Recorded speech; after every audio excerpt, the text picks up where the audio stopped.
Congratulations, adventurers! Welcome to Incredibly Indie, where I showcase tabletop RPGs you've probably never heard of. Today, I am playing a solo tabletop RPG by Marz Corbeau called Over the Mountain. I'm very excited to play this. Hello, Killian! Hello. I'm really excited to play this game, ever since, so the way that Incredibly Indie works is that I have and Melanie's here too! Hello, Melanie! I have a Google form that people who write games can submit their game for me to play. And as soon as I read this one, I was like, I really want to play it. Oh, hello, Girls Run These Worlds! Thank you for the lurk. And as soon as I read this one, I was like, I really want to play it.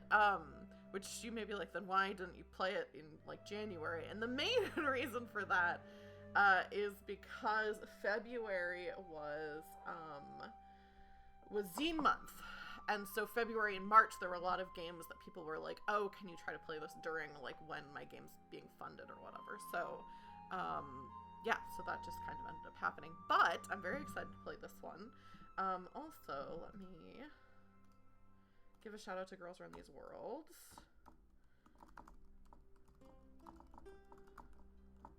And I really hope that this... I've been having so much trouble... Oops. Oh, shoot, I did the wrong command. I redid my notifications and stuff like that, and ever since I did that, they've been like... I'll start streaming and all of a sudden they'll be like somewhere else on... they'll be like out of the frame, so... Alright, let me see. Girls Run These Worlds. So let's see if this works. Is it working? It is working, okay. I fiddled with it beforehand. But anyway, you should totally follow Girls Run These Worlds. They're doing a lot of really cool stuff. But, notably, I am in a series of theirs right now. I am, actually yesterday was the first episode of the Inspire Isles series that I have been playing in, and will be there for Tuesday afternoons for my time zone for a while before that wraps up. So yeah, you should give them a follow, and that way you'll be notified when that's happening. It was a real good episode. It was a very fun episode. It was very, well, I don't even really feel like I have to pitch Inspire Isles because we actually talked about it in the Discord. So I know like Killian and like Mila and like a lot of people already know about Inspire Isles. But the first episode was so fun. It was so like, it's very Saturday morning cartoon. It's very like, you know, like the first book in like a young reader series, you know, like I used to read the like the Time Warp Trio books when I was a kid. And like that's kind of what it felt like, where it's like you meet all the different kids, you find out like what the, you know, what the thing is that's happening that's like, you know, magical, and get introduced to like some of the skills. I also used to read, there was a Tamara Pierce series called, I remember the second series of it was called The Circle Opens, because it was basically about the characters like going out in the world.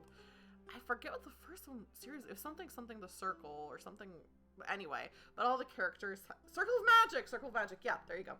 I was like, I know there's Circle, and then I know it's Circle Opens, but anyway, in Circle of Magic, they all have, like, elemental kind of powers, and that's kind of the same for Inspire Isles. So, it was very that, and actually, I stole my character's name just from the character who has plant magic in Circle of Magic, whose name is Briar, and I was just like, yeah, I'll just do that. Have we talked about them before that we both love Tamara Pierce? Killian, did you know that I used to run a Tamara Pierce, like, roleplay message board when I was, like, 14? One of my early... yeah, I did. I ran it for, like, a couple of years, I think.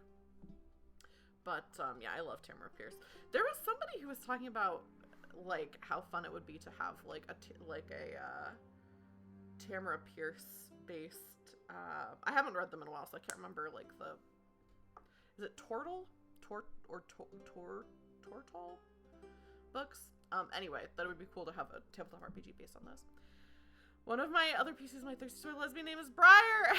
Oh, that's really funny. That's actually, the thing that's funny about that, So one of the other characters in Inspire Isles is named Morgan, because it's like a King Arthur thing. So like 2 of the players have names that are inspired by like King Arthur mythology.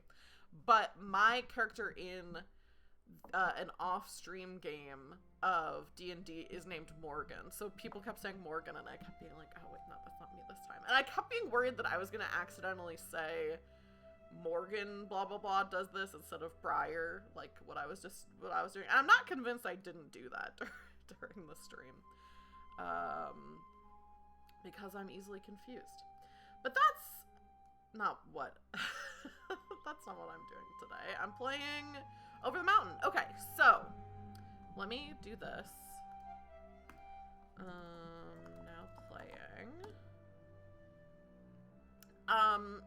So I already mentioned the game that I'm playing is called Over the Mountain. I think it would make a cool tabletop RPG too, because it's like similar to other settings, but it's like got its own like lore and stuff like that. I think it would be cool.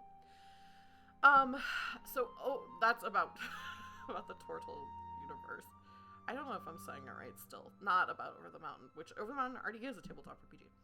So, what this game is a solo rural fantasy journaling RPG. And the reason why I immediately was like, oh, I would really love to play this is because, like, rural fantasy, I feel like is like, I don't read as much as I used to, so I'm sure there are lots of, like, current examples of rural fantasy, but nothing immediately sprung to my mind when I was thinking of rural fantasy, as in, like, you know, how, like, urban fantasy is a thing, or, like, fantasy of, like, you know, like, magical realism kind of stuff. It doesn't usually, I think, feel set in, you know, like, a more rural location. This one specifically is inspired by Appalachia, which I am not Appalachian, but I do live kind of in,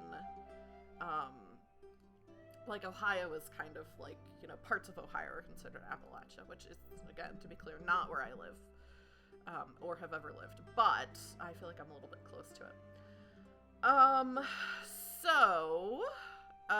The way this game works is it is very journal-y. Also, this probably, I don't know if I'll, like, stream more, like, sessions of this or not, but I probably won't, like, finish the game in one sitting, because basically the way you win the game, it says, you win when you've filled a notebook with entries or achieved your character's calling, and we get to decide all of that kind of stuff. But basically you roll on tables, you do different things, you can make friends with other people in your area. There are also dungeons that you can explore. There are side quests, you can have little collections of things. So there's a lot of different, like, stuff that you can do. But first we'll do character creation. So I'm going to... let's do toggle heading 3, and let's have that be locations, and then toggle. So if I was playing on a, you know, like if I was writing in, like, an actual journal for this, it says to have different pages basically for locations and neighbors. But since I'm doing it digitally, I'll just have it in these toggle lists, which is, like, my favorite thing in my favorite thing in Notion is having, like, that you can just toggle stuff so that, like, you have it, but it's easier to navigate, like, what you're doing. So we'll do that, and then there's some different questions for character creation where we'll come up with I mean, I definitely am not, like, there's a lot of stuff you can do on Notion that I don't know how to do, but as far as just, like, organizing the basics of, like, when I'm running a one-shot or when I'm doing something like this, it is pretty handy. So, let me write these out. Why are you in the mountains? What is your talent? What is your secret? What is your calling? Adding Celeste to fix on the shared one for the game I'm in. That's the extent of it so far. That's really funny. Yeah, it's nice. The most like advanced stuff that I've done with Notion is actually I got a Notion template that I downloaded for running like campaigns that has like, you know, ways that you can keep track of stuff. So, but I didn't even make that. I just downloaded the template. So, well, first thing we'll do is make up the town that we're near, kind of our location. I'll make up who our character is, and then we'll start rolling. So let's see. Why are you in the mountains? There's also an aspect to this that is like a little bit like Stardew Valley-ish to me, because it is like there's dungeons that you can go in, which is kind of like the, you know, the caves in Stardew Valley, and you can like make friends with neighbors and like bring them things. So I really like that. Okay, why are you in the mountains? Also, let's just pull. This is the other thing I love about Notion, is you can just drag entire paragraphs around, which is so nice. And I try to do that in my other like documents, like if I'm using like notes or whatever, then I can't do it and I get frustrated. Why are you in the mountains? Maybe I've done the classic thing when I play a solo tabletop RPG, which is I've read through the game, but I have not given any thought to like what my answers to these things are going to be. Okay, so why are you in the mountains? Some of the examples are you never left, you have family here, or you're curious. I think I might just go off of what...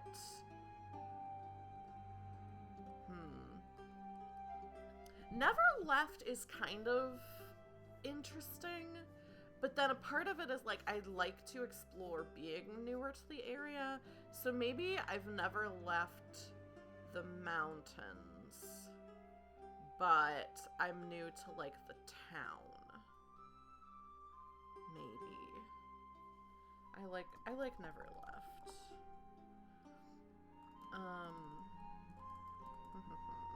Oh, you know what? Okay, no, that's fine. For a second I thought that I had Chrome still open, but I don't. Oh yeah, the specific song that's playing right now, Melanie, is called Heavy Heart by Kevin MacLeod. Which I thought was a good start to this stream. It feels like very the vibe. Also, is my desktop audio is a little too loud. That's actually probably okay. Okay. Hello, Lexington. This is a... Oh, music that's in Arcana. That makes sense if it is, because it's, you know, it's like royalty free. This is a game called Over the Mountain. Is a solo tabletop RPG that you, you use to, like, journal. So I'm just getting started on figuring out my character. But that's what it is. And actually, if you want to learn more about it, this is the link to the game on itch that has more of a description. Oh, nice! What kind of solo tabletop RPGs have you played, or like what kinds of ones do you like? Semi into flashbacks of trying to romance a hot plague doctor. Was it one that the oh, what is the game? I don't know why I can't think of the name of the game that it was that you were playing. It starts with an M. Why can't I think of it? Anyway. The one where your character was like undead or something like that. Why can't I think of the name? It has like a silent X in it, right? I don't know. I can remember like things about it, but I can't remember what it's actually called. Okay, so never left the mountain, but maybe like has always lived on my own in the woods but maybe something like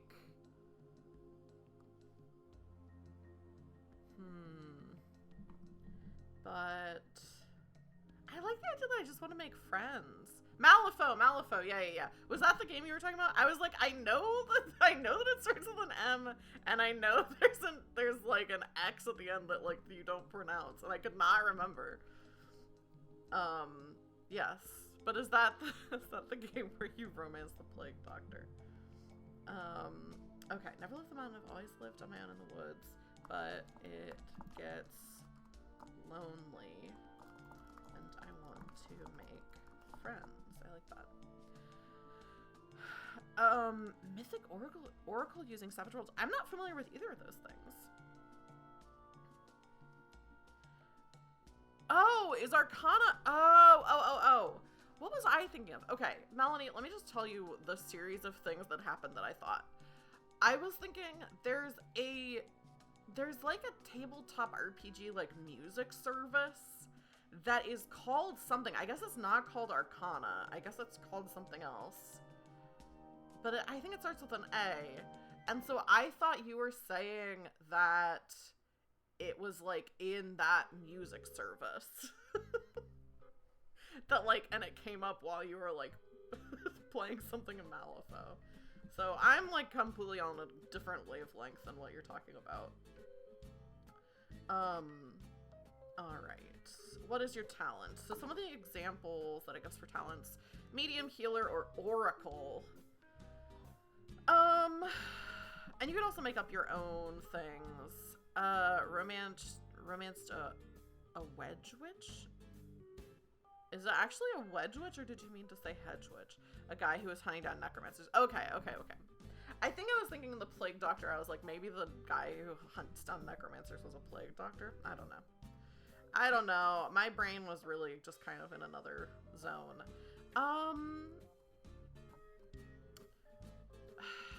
What do I want to be? You can also make up like your own things, but I like going with, yeah. I was gonna say, is this like a witch that loves to make wedge salads? I think I want to be a medium because there are ghosts in this game. What is your secret? The examples it gives are an infamous family or fears. The witch loves a soft incline. That is a good idea for a type of witch, is a wedge witch, and then there could be like a pulley witch. And what are the other simple tools? Is pulley, wedge. Isn't one like inclined plane or something, or like a twisting inclined plane or something like that? Suede Savage Worlds Adventure Edition, probably the most popular sin they have is Deadlands. Okay. I've heard of Deadlands. That makes sense. And I guess I've heard of Savage Worlds, but I've never played it. Screw, yeah, the screw. A screw witch, a pulley witch. You know what? I kind of want... I know I already said medium, but what if I'm a wedge witch? I think I'm gonna be a wedge witch. Okay, so what is my secret? Maybe my secret is that I'm afraid of ghosts. Maybe that's why I've left the mountains a little bit. I'm extremely afraid of ghosts. We'll determine what a wedge witch is kind of as we go, I think. But, okay, what is your calling? Hello, Kylan! Hello! Hey, if you like, solo tabletop RPGs, you should follow Kylan on Tumblr, because she was doing them on Twitter, but she does, like, documentation, that's a weird way to word it, but of, her playthroughs of solo games. The one that, she just did is, what was it? It's called something Waffles. It's like a detective kind of game that was very fun. Actually, I think I reblogged it. So if you're following me on Tumblr, you may have seen it. What is your calling? Okay. Yes, Waffles for Esther. Yeah. It was very fun. I loved your description of it. And, like, the way you set up your, like, blog of it made sense, because you would put the raw, like, this is what I rolled, this is, like, kind of the results or whatever, and then below it put, like, the kind of, like, fiction, like, you know, like, fiction-y writing of it, which I really enjoyed. Okay, what is your calling? The examples it gives for calling are, like, to earn respect, to save spirits. I think I kind of want it to be something related to, like, friends. You know what? Let's make it, because I was saying that I don't know if I'll, like, finish the whole playthrough, but if I make my calling something relatively simple, then I could, like, basically play through this. So I think my calling is gonna be to throw a really good party. I think that's what's my calling's gonna be. Yes, it's called Over the Mountain, and it's a rural fantasy game. Let me do this. It's by Marz, Corbeau, and the link to the itch is, I just dropped in chat. So right now I'm still, even though it's, you know, almost 30 minutes into the stream, I'm still doing the character creation. Yeah, and I think that's good too, because I love to throw a party. And then I kind of know what I'm going for, because in this game you can, like, make friends and things like that, so I think that'll be good. So I like that. And then I guess I'll just decide my character's name. If anyone has an idea for a good kind of witchy name, that could be good. I'm gonna look at the next thing.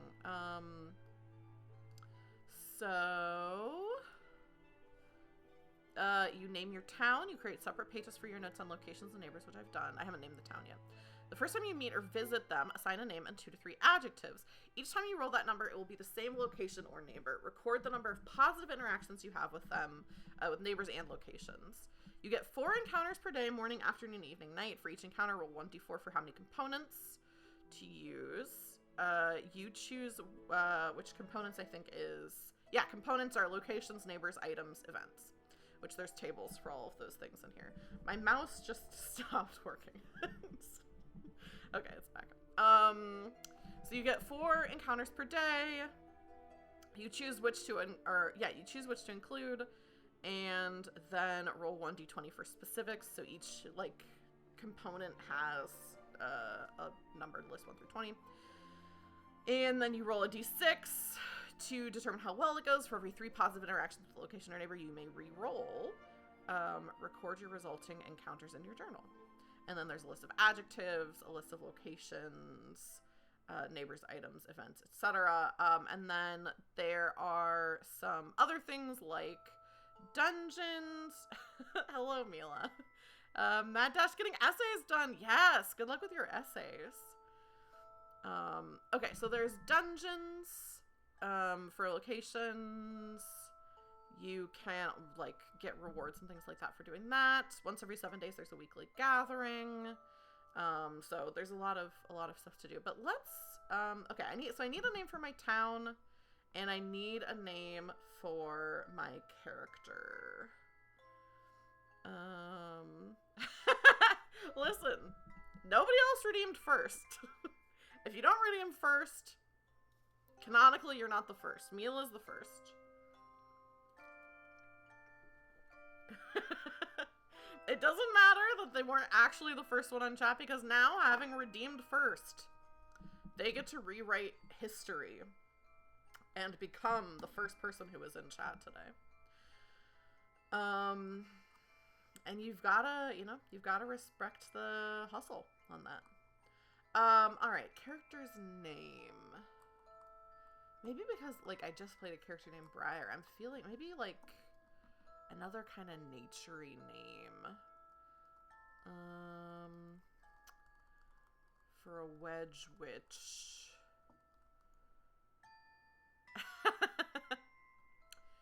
Mel just,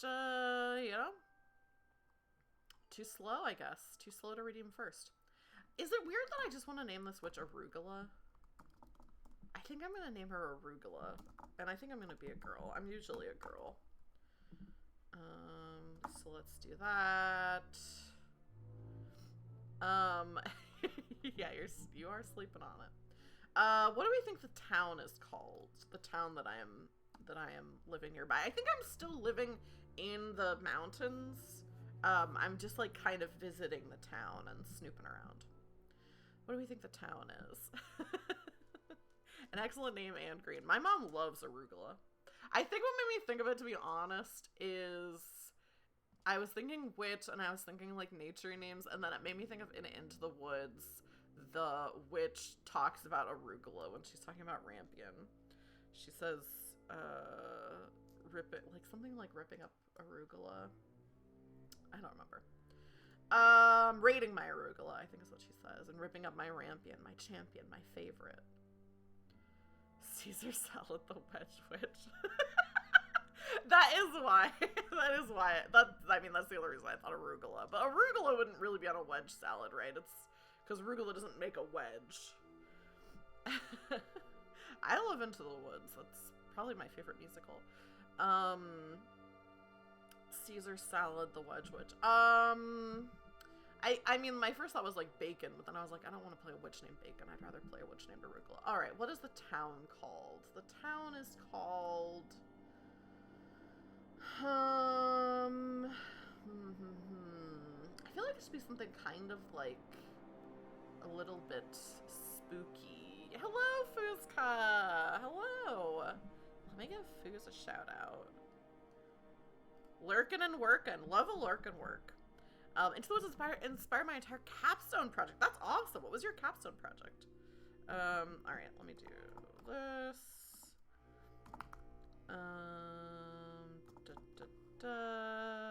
Am I doing this right? Is it going to show up right? Yes, Fuzka's great. On her channel, they play several different tabletop RPGs. The last time I was watching, though, they were doing a session 0 for a Humblewood game, and it was very funny. So you should definitely give her a follow. The vibes on her channel are very good vibes. Okay, I feel like it should be, you know what, I'm just gonna call the town Ghost Hollow. I like that. Is that how you spell it? No, I got it right the first time. The town is called Ghost Hollow. I like that. Thank you! I stole it from Dreamy, with her permission. It was being really, like, finicky about when it was working, but I think I finally got it right. It kept, like, drifting off to the side, like, off of the screen, but I think it's because I tried to have it in a group with my other alerts, and for some reason it made all my alerts, like, off to the side. I don't know. Anyway, I think I finally fixed it, though. Research on how fairy tales went from a performance-based art oral storytelling into written and back into performance. That's very cool. I really like that. I love folk tales. Okay, so I'm gonna go ahead and start rolling some dice. So the first thing is I get 4 encounters a day, and my morning encounter on my first day going into Ghost Hollow is a 2. Roll 1d4 for how many components to use. Alright, so the components, I think we should do a location and a neighbor because I've got a 2. So let's have, I'm going to put day 1 morning. And actually, let me turn this into, turn into heading 3 maybe? Do I want morning to be, I don't know. I really can't get, I cannot get all, like, worked up about what the format for this is. Okay, so we'll do, 1, let's actually just roll for the location. Is this a d20? Yes. Alright, so our first location is going to be a 5, which is a church. Ooh, so maybe maybe the first day is Sunday. And then our neighbors, a 7, Is a human with a quirky hobby. Okay. I like that a lot. I like if I'm like kind of like trying to make friends. It would be fun if like I like kind of stumble into town as a wedge witch, and it's like a church service. I think that's kind of fun. Okay. So first we'll do the location of the church. And we get to pick. Alright, for each component, you choose which to include. And I think it says something about adjectives. Name your town. And 2 to 3 adjectives. Yep, okay. So let's see. We could always select our own, but we can also pick from a list. So I'm just going to read the list, and maybe I'll just read it until I see one that I like. But the list is new, misty, patched, grimy, amiable, gray, intricate, hollow, unsettling, broken, wild, glowing, welcoming, burnt, fraying, stony, harsh, tidy, old, dangerous, lonesome, kind, scarred, ancient, indifferent, golden, polluted, pristine, gnarled, prickly, gorgeous, light, preserved, delicate, strange, bold, rusted, well-worn, loving, stuck, fragrant, diminutive, ambivalent. You know what? I kind of like the idea, since this is our first encounter, I feel like I don't want it to be like, I think I want it to be welcoming. And I think maybe,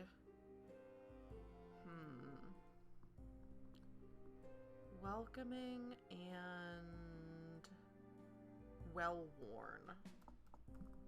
A welcoming and well-worn church.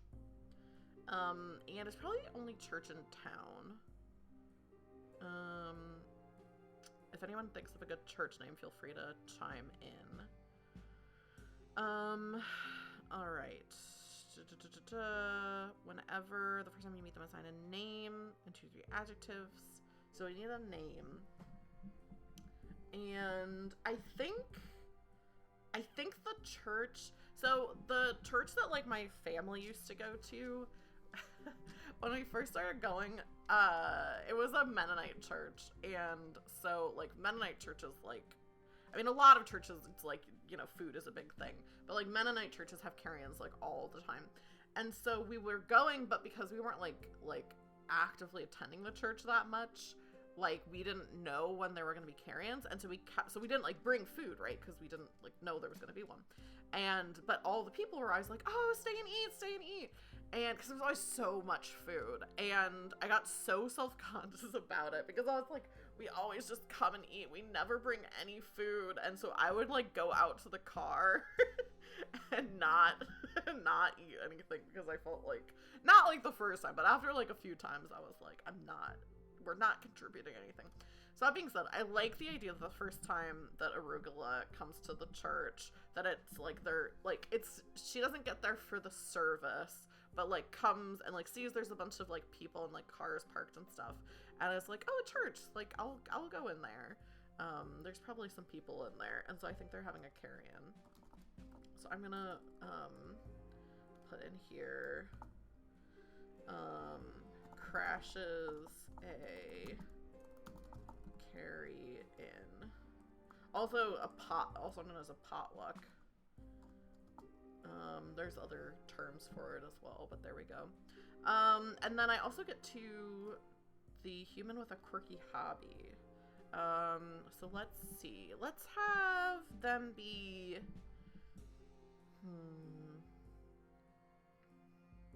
I think the person with the hobby is lonesome. Maybe they're also lonely. I know, that's that's why I specified like a carry-in or a potluck, because I remember like I was talking to somebody like in high school and I was like talking about a carry-in and people thought I was saying carry-in because it sounds exactly the same. But yeah, potluck, or there's another word for it, but I can't remember what it is right now. So I think this neighbor with the quirky hobby is lonesome and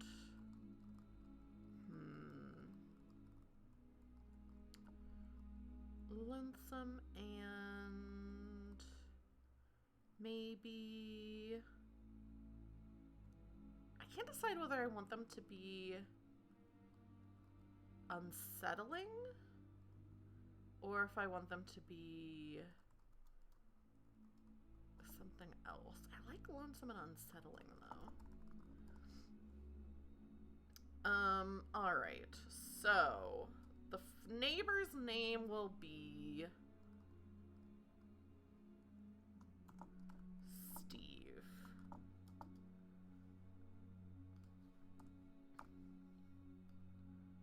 Lonesome and unsettling Steve. And we'll decide, let's see, has a, oops, I don't want this to be in italics, though. I don't want this to be in italics, okay, whatever. Has a quirky hobby. Let's make this not in italics. Then I roll a d6 for how well this interaction goes. A 1 is poorly, a 6 is perfect. And I got a 2. So not that good, not that good. Let's see. Let's just call this, oh, would the church, I guess, I was thinking, like, would the church be called, like, Ghost Hollow Church? But I think, like, if there's only one church in town, you can either, like, you could either go with, like, kind of a more intricate name that is, like, more, like, biblical, or you could just go with, like, Church Hollow, or Ghost Hollow, let's make a Mennonite, since I was already talking about Mennonite. Ghost Hollow Mennonite Church. That's fun. And then, let's put this in italics, as these are the, oops, adjectives. I like that idea. And, frequently hosts potlucks. I can't spell.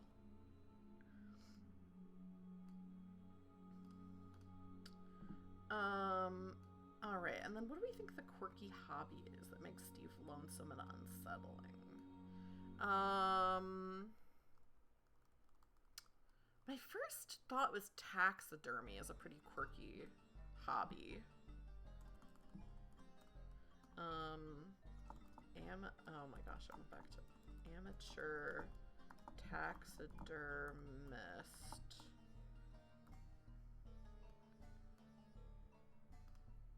That's quirky. He makes ass squatches. And that's unsettling. Loves to make ass squatches. Is that how you, that, I mean, that's a made up word, so. Alright, so we know this doesn't go that well. And then for every 3 positive interactions with a location or neighbor, you may re-roll. But obviously that has not happened. Record your resulting encounters in your journal. Okay, so my journal is going to be something like, I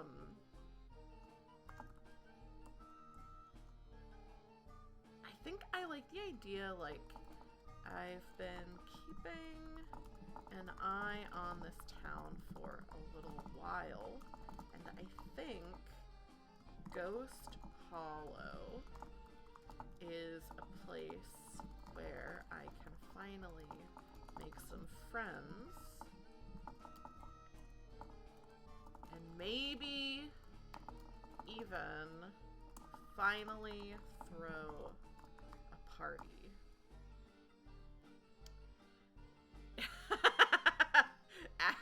Ass watches, yeah. He does taxidermy ass watches. Ass squatches. Which, if anyone doesn't know what an ass squatch is, people will taxidermy a deer butt and put a face on it, and then, like, hang it on a wall like a deer head. And it's called an ass squatch, which is like Sasquatch, but ass. So, maybe even finally throw a party.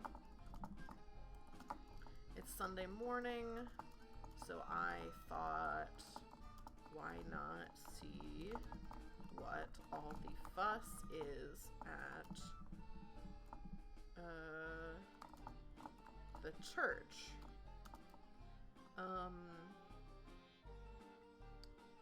I came into the service late.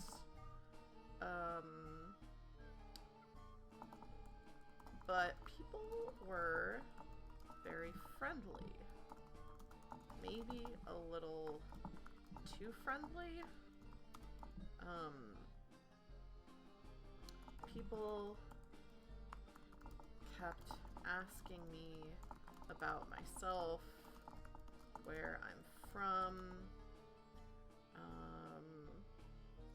and I felt very self-conscious.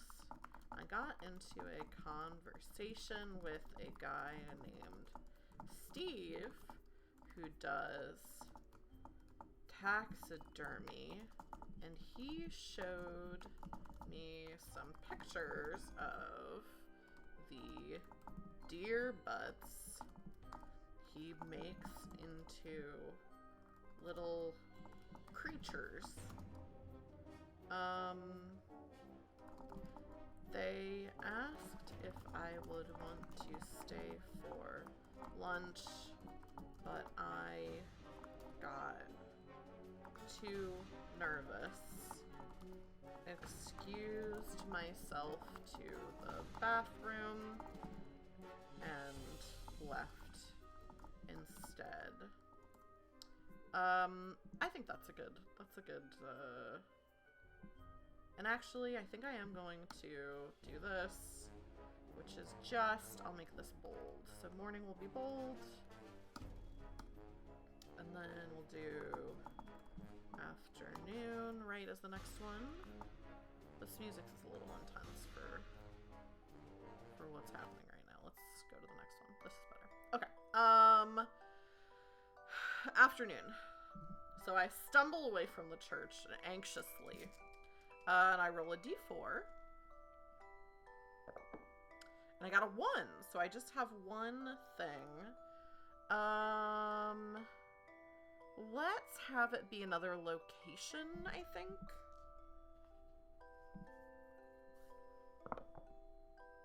And this is a 2, which is a diner. That's perfect for lunch.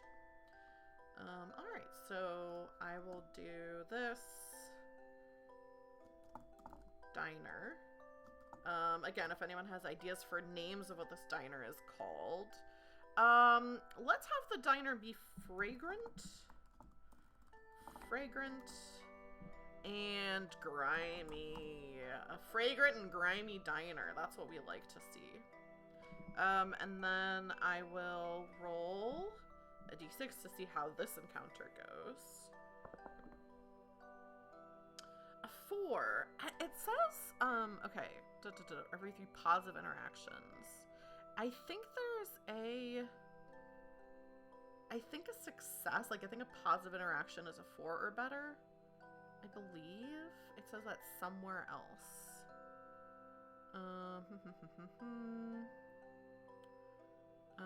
You must roll higher than, okay, that's not what I'm looking for.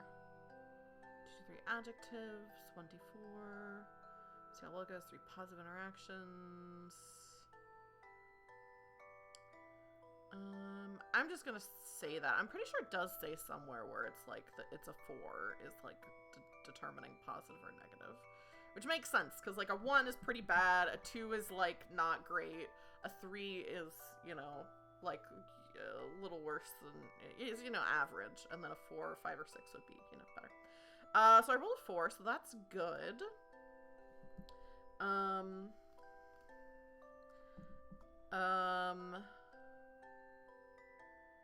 I've caught, this is gonna make me hungry describing this diner. I've caught a whiff of the diner in town sometimes while I'm working in the afternoons.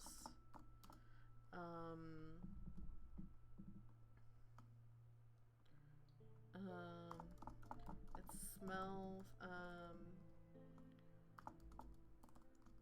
in fleeing the church and my awkwardness,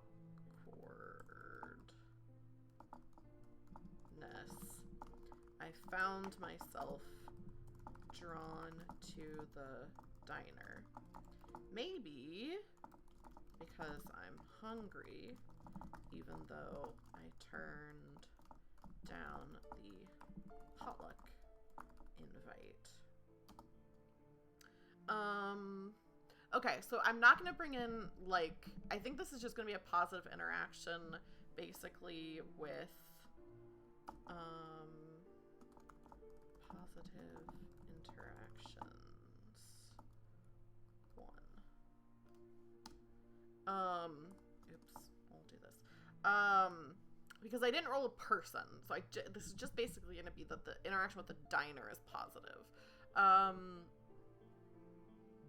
What is the diner called? I wonder if there's like a diner name generator on like fantasy name generators. I am almost sure there would be.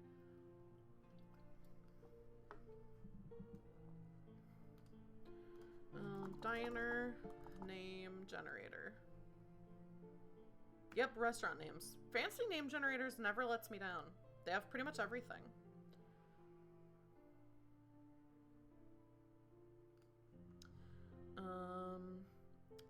Okay. Oh my goodness. Ooh. Simmer down? Oh, that's fun. Do I want that to be what it is? Something like simmer down would be good. I don't think that's what I want.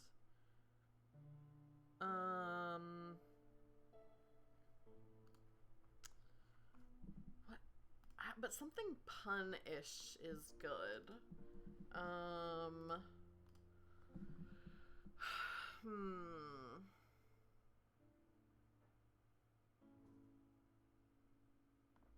I'm gonna call it the Lovin' Spoonful. Because I just keep thinking of, like, you know, spoon. So we'll call it that. Alright, fragrant and grimy. The Lovin' Spoonful doesn't look like much, but I had the best cup of coffee I've had in a long time, and the bacon waffles and fried egg were just what I needed. I didn't really talk to anyone, but based on everyone else there and how they were acting, that seems like the norm here. Everyone was eating quietly, and there was a sense of companionship in the air. I like that. Okay. So let's say great breakfast food. Let's say great breakfast food, because then that leaves the room for the other meals to not be as good at the Lovin' Spoonful, which I think is a fun idea. Great breakfast food. Quiet on Sunday mornings. Positive interactions 1. Alright, that just means that I have evening. There's other things that you can do during the day as well that are called bonus actions. So outside of your 4 daily encounters, you can craft a gift for a specific neighborhood location, craft a magical item which gives you 1 reroll when used up, search for an item, or use your talent. Oh, this is where it says run d4. Oh, blah, blah, blah. Roll 1d4 4 or higher to succeed. So the talent is 4 or higher to succeed. Which I put my talent as Wedge Witch, which we still don't exactly know what that means, but I guess we'll see. It could be salad related, it could be simple tool related. We'll see. Alright, so let's roll a d4 for the evening. What is the evening encounter going to be? 2.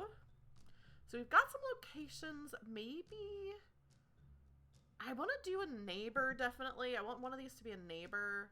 Should we have it be an item? A neighbor and an item? I like that, maybe. Like, I'm kind of, like, headed back home. And then how do I... Let me see. I'm also trying to remember how I... Once you attempt a dungeon, I'm trying to remember how you, like... Oh, okay. So when you can create a dungeon once you've rolled for your location. Okay, hang on. I'm just kind of... I've read through this, but kind of just, like, cursory. So, dungeons, there are lots of strange places in the woods. The town sewers have many secrets. If you can imagine a dungeon for a location, it exists. Once you attempt a dungeon, you must wait 7 days before attempting it again or trying another. If you've successfully cleared a dungeon, it cannot be attempted again at that location until the next season. How to create the dungeon. Once you've rolled for your location, roll 2d6 to determine the number of rooms.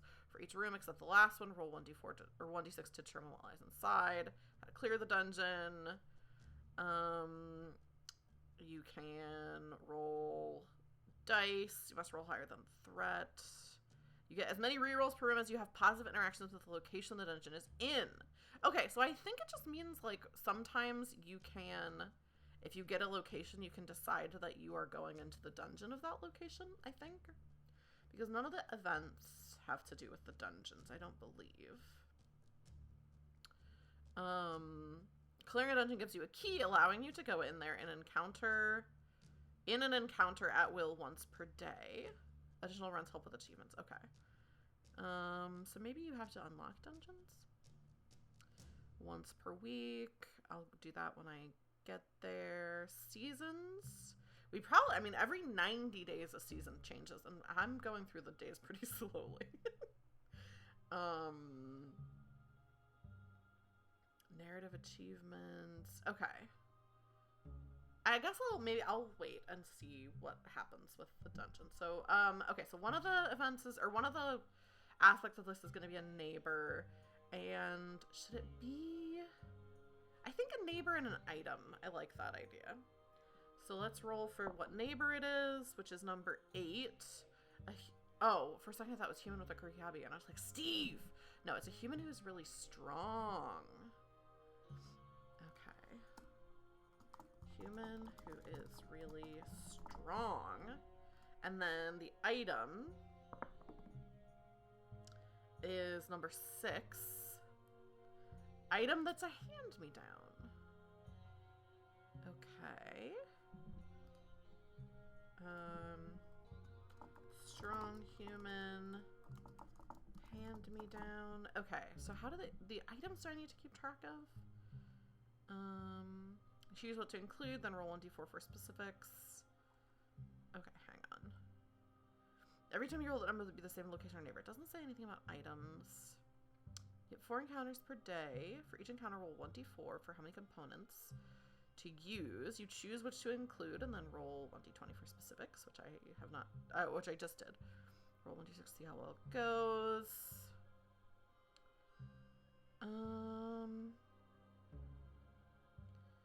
Okay, so I guess I just kind of get to decide what the item is or what the relevance of it is. I can form collections. Establish an item theme like pun. Find and collect thematic items for each of the D20 item prompts. Oh, that's fun. Okay, you may also make a collection for 20 items in a single item prompt.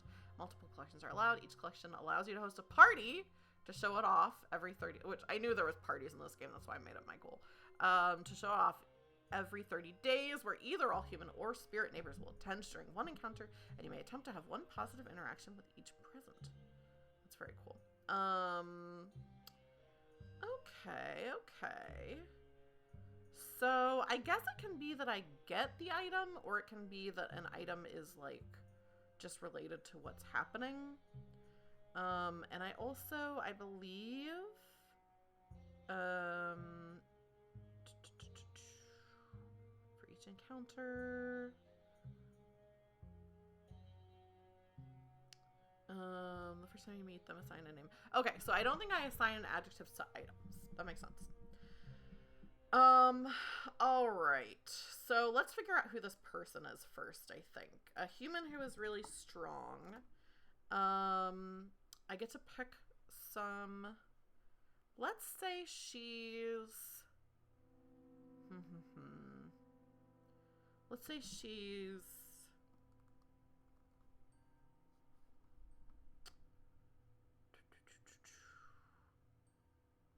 Let's say she's stuck and prickly. I like that idea.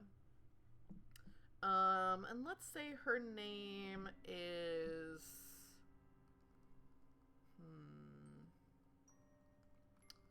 Let's say her name is Margaret. Margaret, who is stuck and prickly. Okay, she's very strong.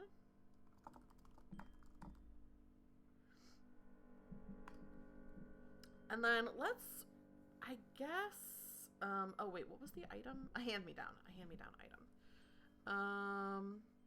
Item that's a hand-me-down. I'm still a little bit torn on how to involve the item, but let's roll our d6 to determine how this encounter goes. A 3, so kind of ambivalent. I think that means that I see that Margaret has this item. Maybe it's something that I want, but it's not something that I end up getting. What do people do when they don't know anyone in town? After brunch, I guess it was more brunch. After brunch, I decided to take a walk. But maybe that wasn't the right move. I walked past a woman in front of her house who was outdoors lifting weights.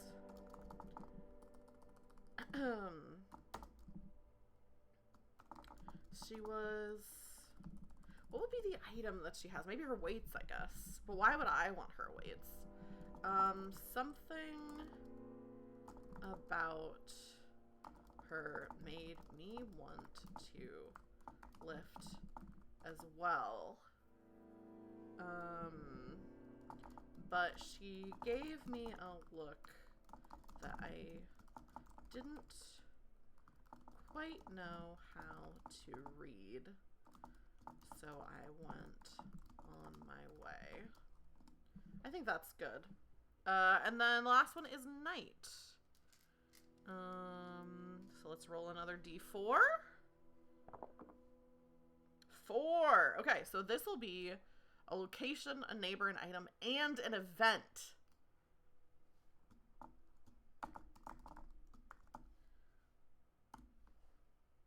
So let's do a location first. 12 is an abandoned house. All right. All right, so let's put that in locations. Abandoned house. Which I don't think we need a name for that. We can do some adjectives though. I think, oh, maybe it's a burnt. And dangerous. I like that idea.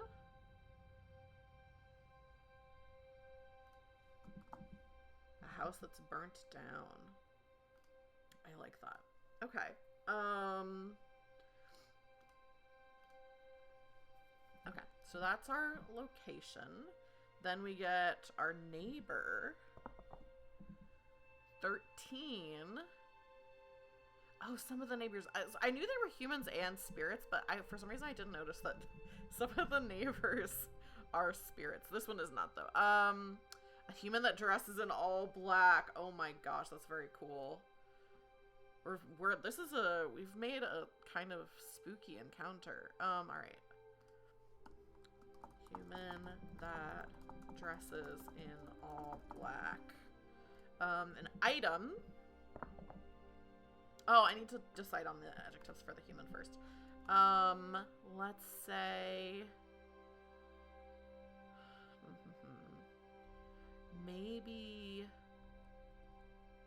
delicate and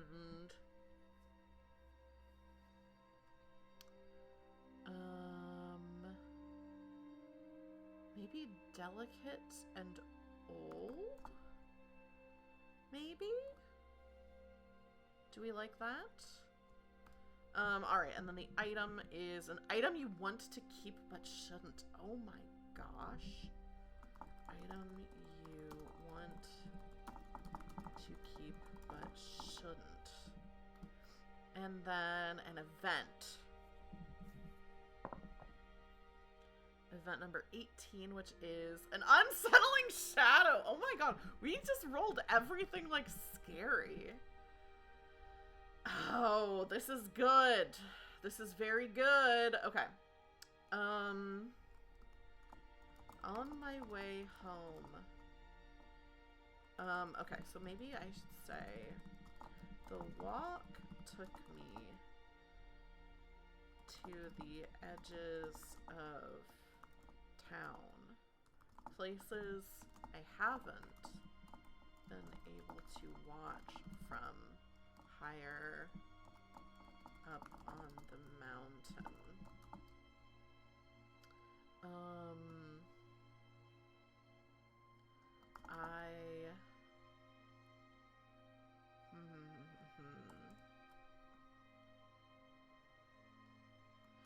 I'd heard people at church talking about the abandoned house and what should be done with it, and a part of me thought that maybe I could fix it up and move in.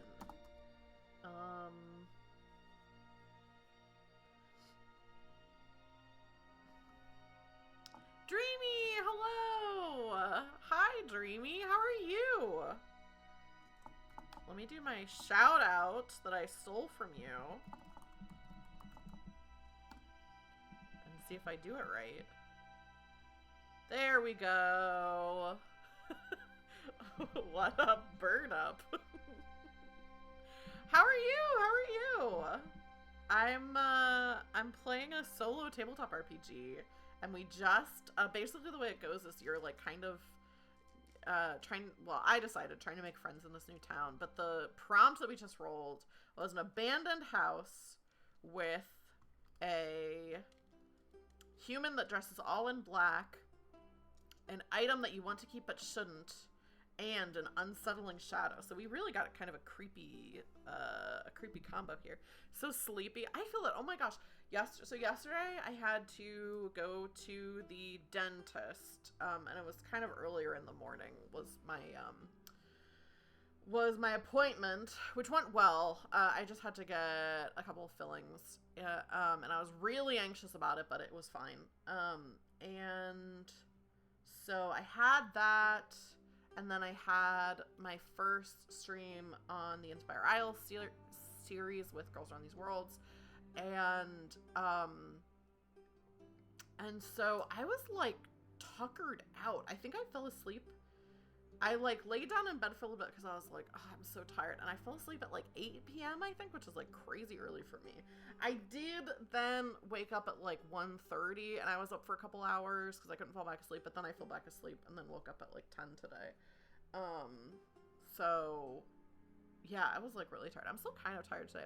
Also, I'm a little bit stressed out because, so my dentist appointment went really well, but the filling, so they, obviously, I had one cavity in like an upper molar and one in a lower molar that are like kind of like directly across from each other. I wish to go home and pass out. Oh no. I'm sorry you can't go home and pass out. But anyway, so they filled the cavities, or whatever. They filled that's what it's called, filling cavities. And, but they had to numb, like, basically my mouth was numb, or my face was numb from, like, this top lip, not at all somehow, but my bottom lip from, like, here, and then, like, all the way around. So, except for my top lip. And so, after she did the filling, she was like, can you feel if it feels like, does your bite feel the same, basically? Yeah, it was very weird. And so I was trying, like, I was biting, but I was like, she was like, can you tell if you're biting down on, like, your tooth, or, like, if the cavity is, like, basically still too high up? And I was like, yeah, I can feel that I'm biting down on something, but, like, my mouth was numb, so she was like, okay, let's, like, sand it down a little bit more. So she did that, and then she was like, okay, how does it feel now? And I was like, I still feel like I'm biting on something, but I can't tell if it's, like, my tooth, like, if I'm just, like, my tooth feels weird because I can't feel anything. And so I was kind of like, and she was like, okay, can you, like, run your tongue along it and see if it feels normal? And I was like, I can try, but I can't feel my tongue, like, half of my tongue I couldn't feel. So I tried it, and I was like, yeah, I mean, I can't really tell anything. And she was like, okay, well, I'll run my finger in there and see if it, like, feels smooth. And it does feel smooth, but my bite is different now. And so I'm kind of like, am I gonna get used to it? I'm hoping I'll get used to it, but I do have a little bit of a headache today, and I feel like it's because I'm, like, my teeth are, like, not meeting the same. I don't know if that makes sense. Also, it is so warm in here. I'm gonna turn my AC. Hang on.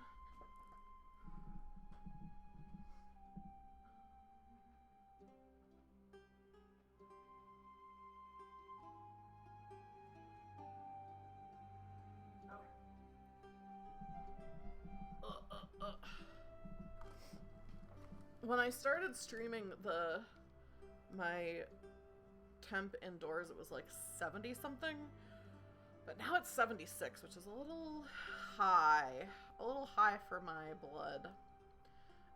Anyway, so I asked her after the appointment, I was like, if my tooth feels uneven, like, she was like, what do I do? And she was like, you can come in and get it, like, we can mess with it a little bit more. But I was like, are they gonna charge me for that? I don't want to do it if they're going to charge me for it. So, I don't know.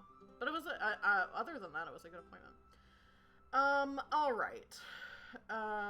So, I'm saying, I've heard people at church talking about the abandoned house and what should be done with it. A part of me thought that maybe I could fix it up and move in. But, seeing it now on my walk, I realize that it would be a lot of work. The house looks mostly burned down. But while I was there, the house looks mostly burned down.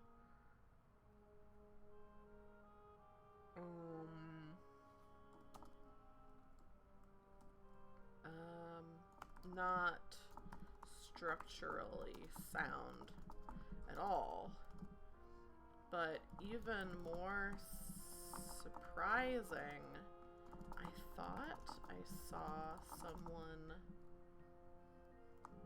inside. It was hard to tell.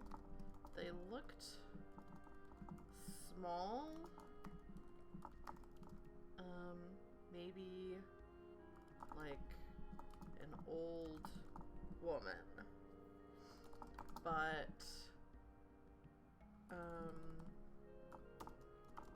I wouldn't have seen her except, well, okay, so what's the item? What's the item that we see that we want to keep but we know we shouldn't? Oh, did I even roll for how well this went? No, I didn't even roll for how well this goes. I just got so excited. All right, let's see how this goes. A 2! I think a 2 means I keep the item.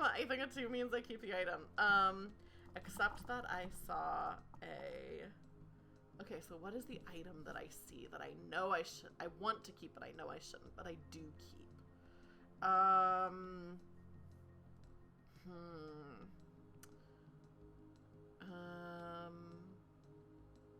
Except that there was something in the yard that I was drawn to. Oh, what is the thing that I see? What is the item that I see?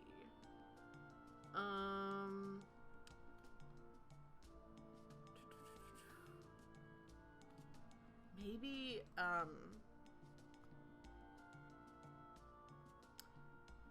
at first, I thought it was a smooth stone, but once I got closer, I realized, oh, smooth, let's say smooth white stone. Once I got closer, I realized it was a, should we do a bone or a tooth? I guess they're kind of the same. I think I want it to be like a big tooth. It was a big tooth. Maybe a fossil?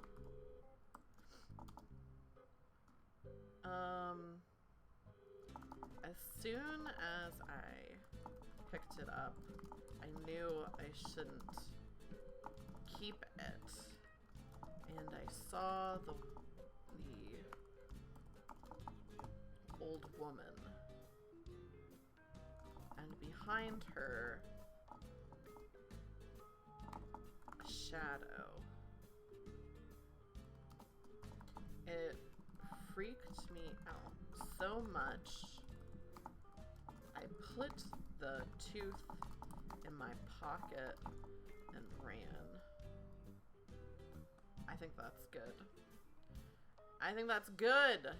All right. I don't think I'm gonna do any of the bonus items. Bonus actions, I mean. Oh, I guess, you know what? I also just realized with 4, I could have, instead of having it be a location, a neighbor, and an event, I could have had it be multiple of, like, I could have it be 2 neighbors or whatever, but, okay. So, let's do day 2.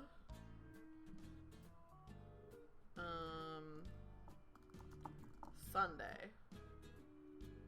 So day 2 is Monday. Heading number 3. Day 2, Monday. Morning. Alright, roll a d4. We got 3. Let's get another neighbor. Let's get a neighbor. Let's get 2 neighbors and a location, I think. Let's do that. So first neighbor is a 7, which is Steve.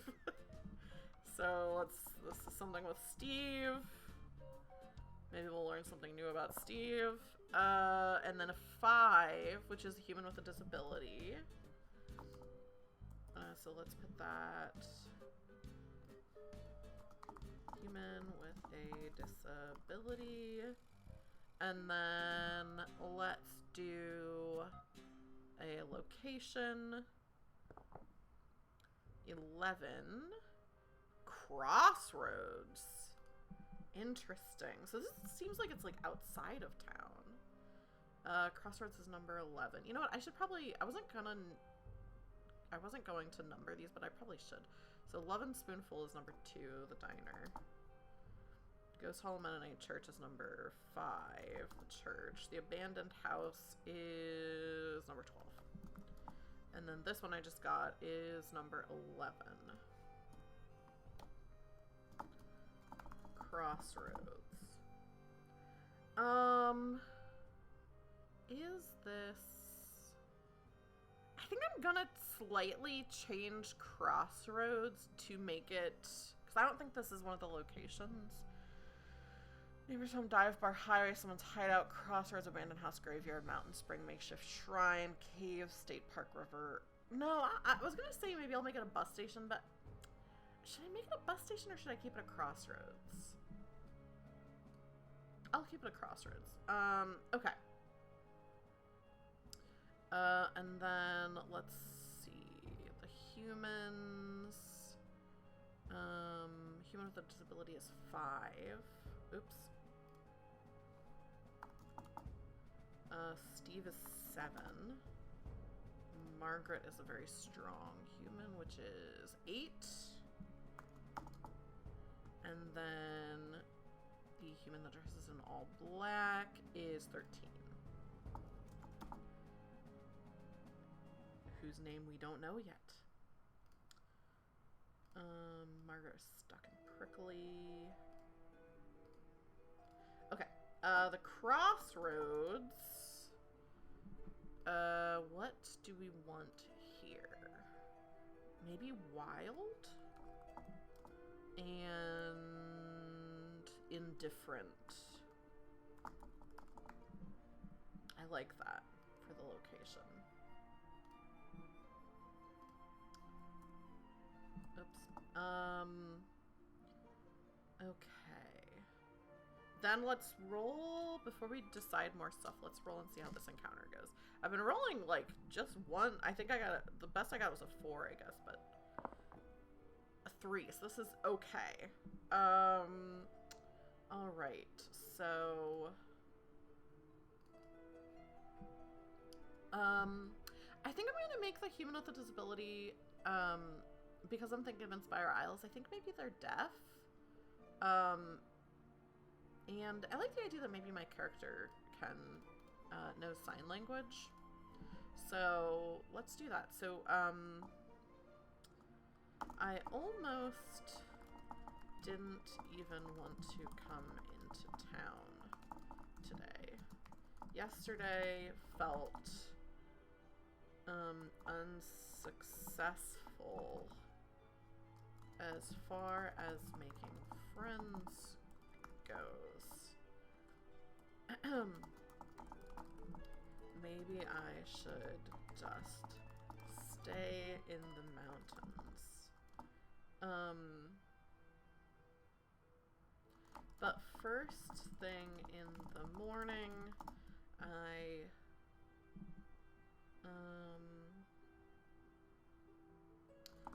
walked to the crossroads, intending to look for maybe like intending to maybe intending to head to the shrine, even though we haven't encountered it yet. Maybe we should, or maybe the mountain spring, intending to head to the mountain spring for some fresh water, but I ran into Steve again. He was with a woman. No, let's say he and the woman he was with were also headed to the spring. And speaking in sign to each other, I said hello to Steve. Oh, I said Steven here, but I think his name was just Steve. I said hello to Steve. And he introduced me to Rose. So that's gonna be her name. Rose. Oh, I also didn't give her any... I didn't give her any adjectives. Let's say... tidy... and...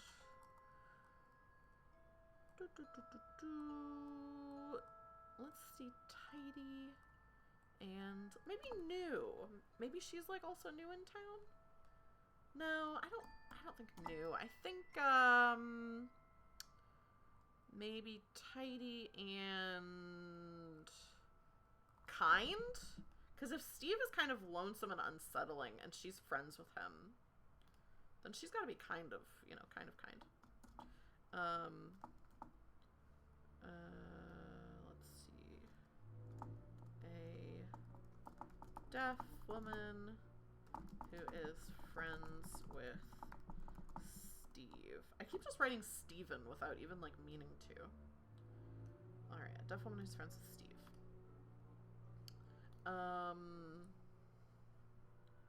Also, let's do...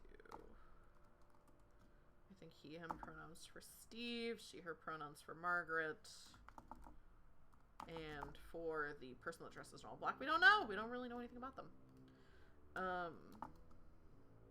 I also know sign, although mine is a little rusty. And I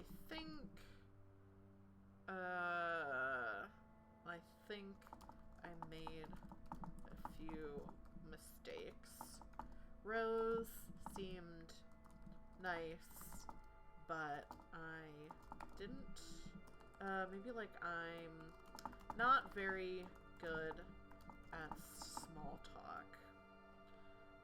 That's good. Okay. So that's, one way leads to my house.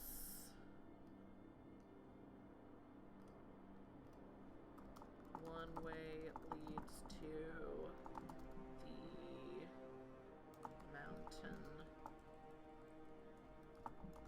spring. One way leads to Ghost Hollow. Alright, so we've got that. Let's see what our afternoon encounter is. It'd be crazy if we rolled the mountain spring. Don't you think? A 1. Okay, let's roll a location and see if it's the mountain spring.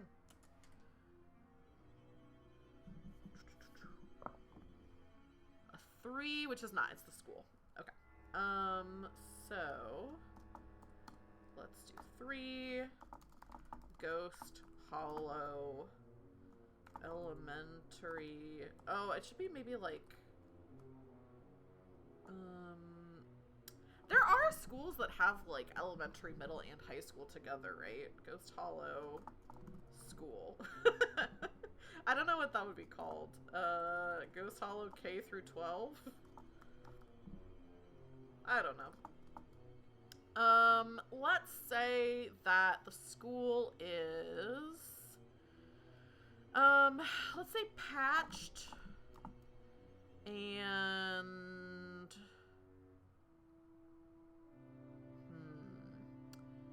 patched and rusted.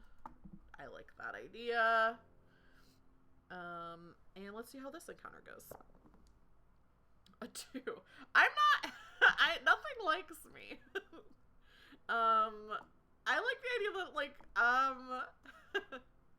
I felt weird following Steve and Rose to the spring, so I walked off, not really knowing where I'm headed. I ended up walking past the school where some kids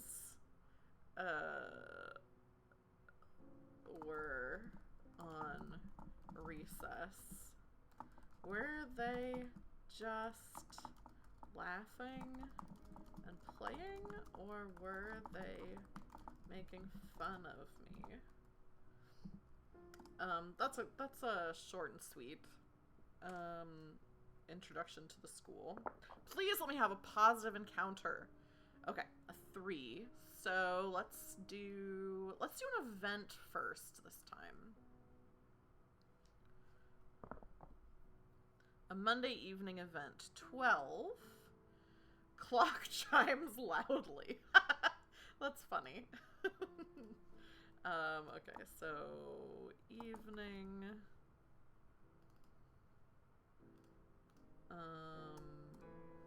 I like that. And then we got 3, so let's have it be. Let's do another neighbor in another location. I really want to kind of flesh out these neighbors and locations, I think. So let's see. This is 15. Oh, 15 is a spirit. Very exciting. Spirit of spirit of the nearby forest. Very cool. And what location is this going to be at? 20? My choice. Oh, let's have it be the Mountain Spring then. Okay. So let's have it be 14. Mountain Spring. I should probably put a note here.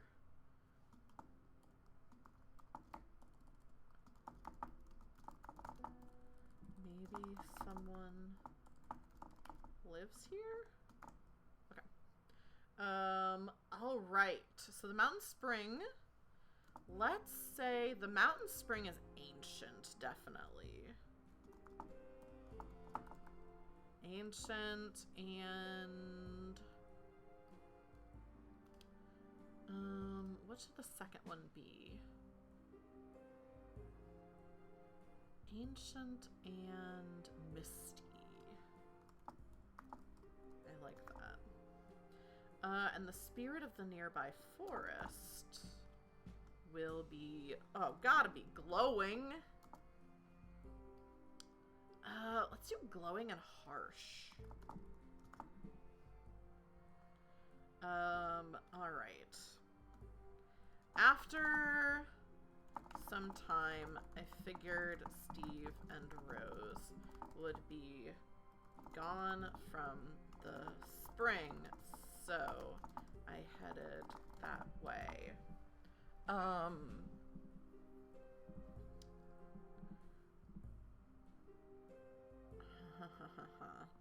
The clock in town. Let's have it be the church.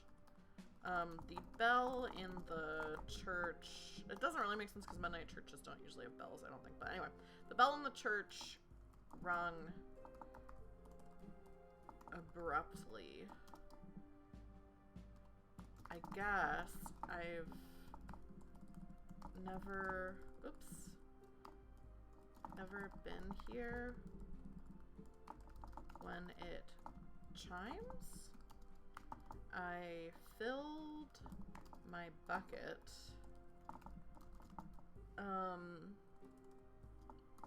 and felt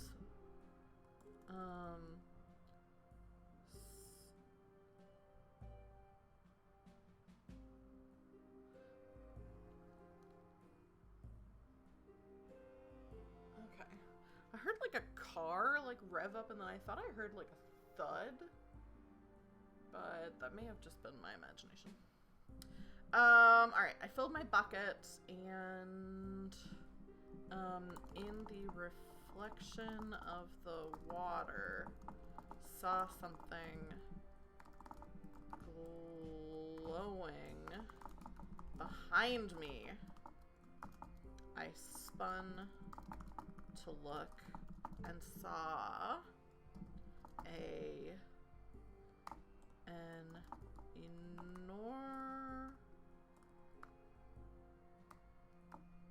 I don't know if I can spell. Enormous? An enormous glowing. What did I say the spirit is? Glowing and harsh. Glowing. What would be a harsh? I feel like when I hear like a forest spirit, I think of like, I'm thinking of like a deer because I'm thinking of Princess Mononoke, but maybe it could be something else. Maybe Let me think. What are, like, Appalachian animals that this could be? Let me look it up. Appalachian animals. Let's see. Something... Ooh, an owl. It could be an owl. It could be a bear. I kind of like that it's a bear. Yeah, I think it's a bear. An enormous glowing bear. I knew this must be a forest spirit. Which... a forest spirit. And my blood ran cold.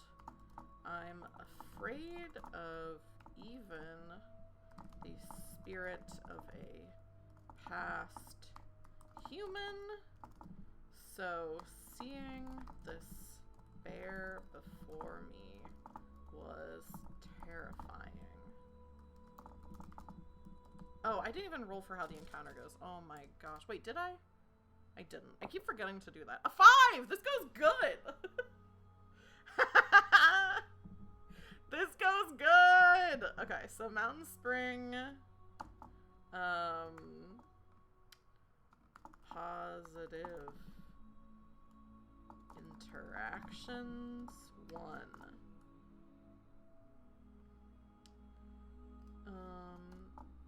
Okay, positive interactions 1.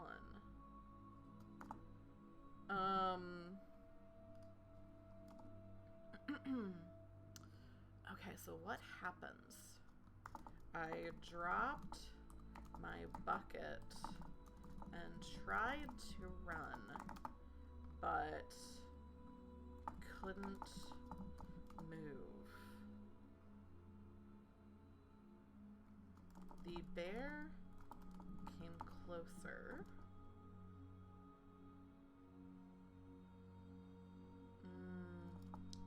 And what would be something positive that would happen?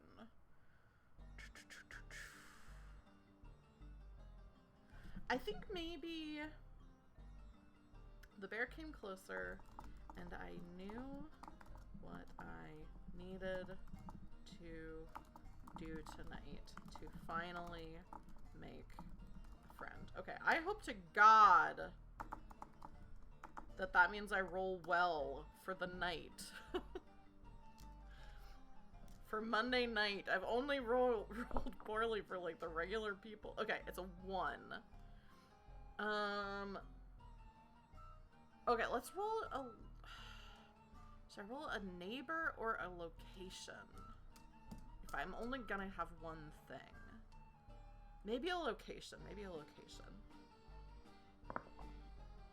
A 2? Which is the diner! Which I love the diner. Alright, alright. Let's see how this goes. Please, please, please, please. A 6! Perfect. This is perfect. Alright. I'm imagining that the water from the well now looks like, oh, there's like an animation, there's like a Don Bluth movie that has like water and it's like glowing and it looks like it's like made of gold, like glittery gold. What movie is that? It's like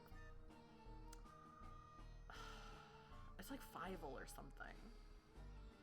I think. I don't remember. Anyway, that's what I'm imagining this water looks like. That it's like this water in this bucket. It's like so like crystal clear, but also kind of like has this golden light to it.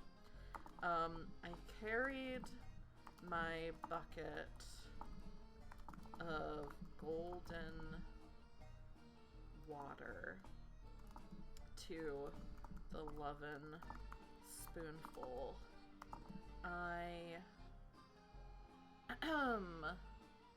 Something like,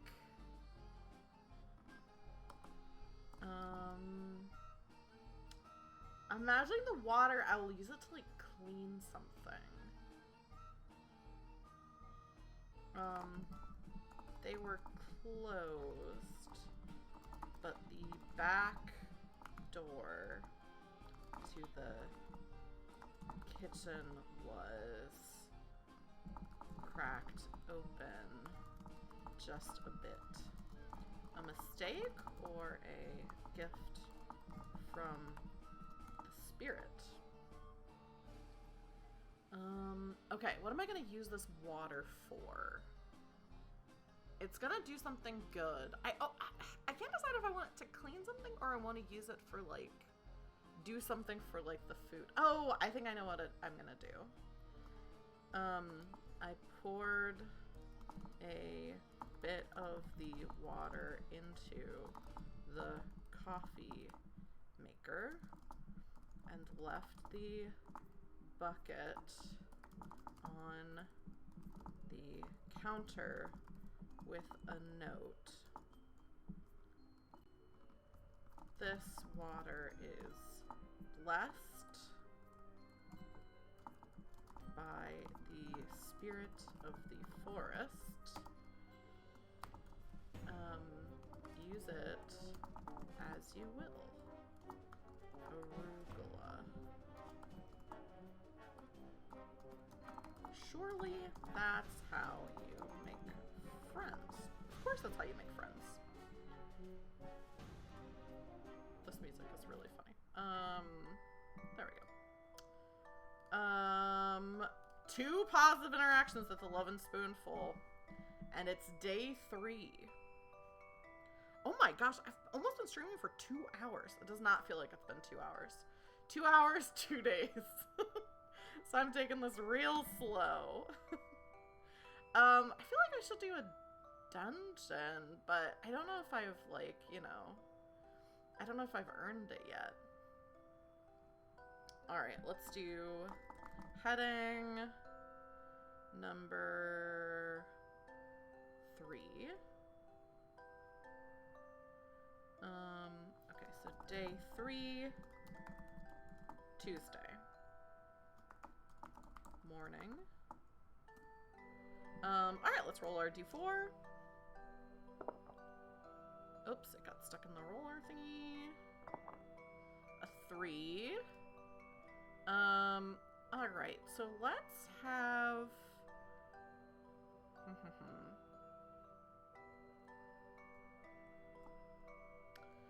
Let's maybe... Okay, what do I want to do? I was hoping to make it to a weekly gathering, but I don't think I'm going to because I don't know... I probably won't play more than like 2 hours. That's usually how long my solo tabletop streams are. So maybe that just means we'll have to revisit Over the Mountain because I am having fun. Alright, weekly gatherings. Once every 7 days a weekly gathering will take place. All living human neighbors. You know, I don't know that it says... It does seem to be that I should do it day by day. I was thinking maybe I could just jump ahead and do a weekly gathering just to show that.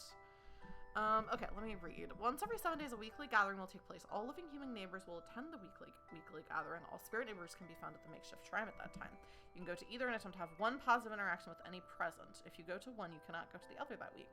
It takes the place of your evening encounter. Roll to see which neighbor will host the gathering. If you get a spirit neighbor, re-roll, then roll 1d20 to determine the type of event. All events are held at the community center. For every 3 positive interactions... Okay, then there's side quests. For every 3 positive interactions with a neighbor, which I don't think I've had... I think I've just had 1 positive interaction with a neighbor. You complete a side quest for them. Collections I already read. Seasons we definitely haven't gotten to. You know what? I don't think it says specifically how to do a dungeon. I think it's just if you go to a location, there could be a dungeon there, is what it seems like. Apologies to Marz Corbeau if that's not how it's intended. Sometimes when I'm playing these games, I do like miss things that are pretty obvious. So I think I'd like to try one, maybe. Let's see what I roll for Tuesday morning, but maybe on Tuesday I'll try to explore a dungeon. 3, so let's do a location. Did I already roll that? I think I already did and then immediately forgot. So let's do a location first. 8 is dive bar. Dive bar in the morning. This is a good time to go to the dungeon because I'm sure the dive bar is not open. Alright, so let's see. 8 is dive bar. We'll need to think of a name for that, but let's see. This is probably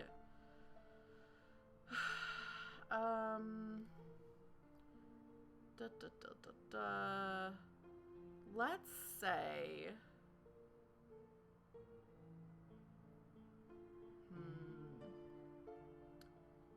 gnarled and let's say gnarled. No, I was gonna say polluted, but I don't think I want it to be polluted.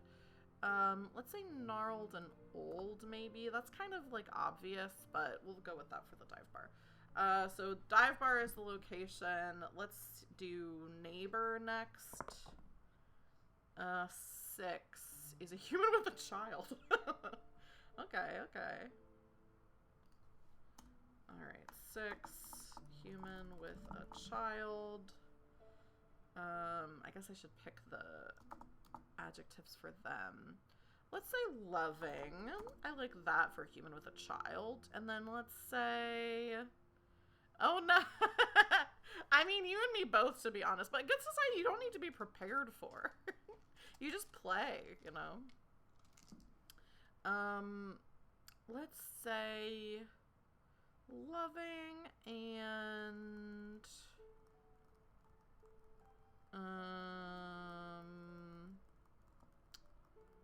what do I like? Let's say loving and gorgeous. A gorgeous person with a child. Do we like that? We haven't used that for anything yet. When at least write a character, but you kind of have one already. I wouldn't be too stressed about it. It's a game that you kind of, you know, it kind of, when it happens, it happens. We get to roll one more.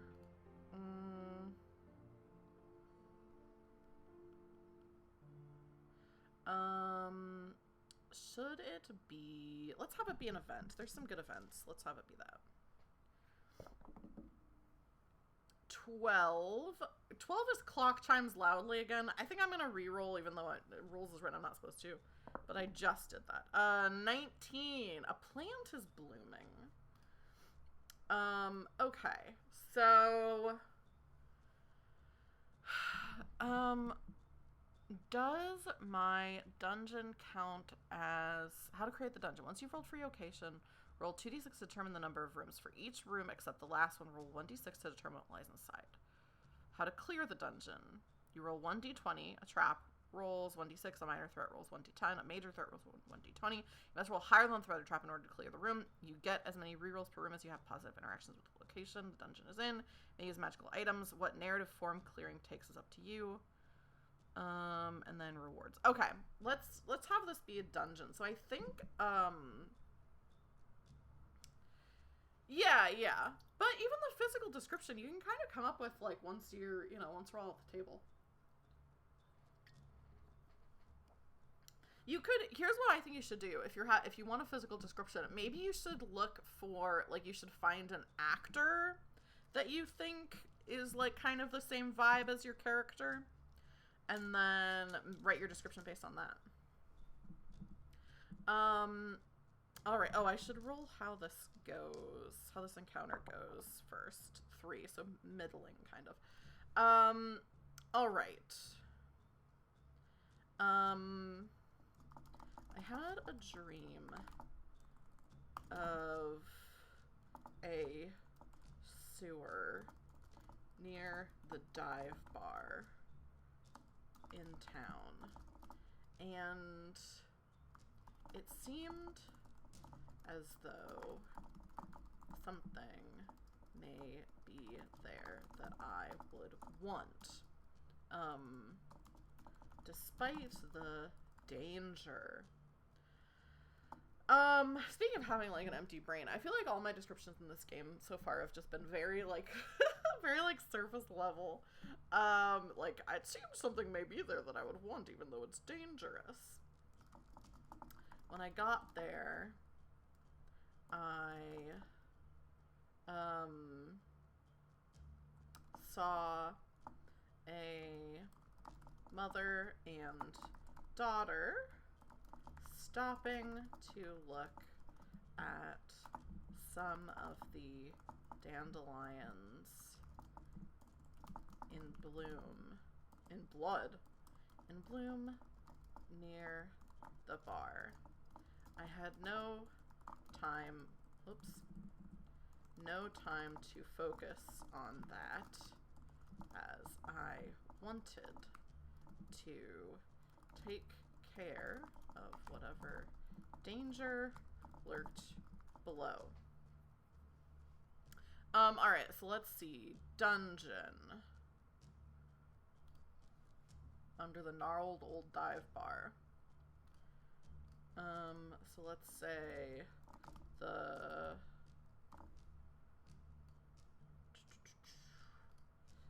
sewers below the dive bar hold a dungeon.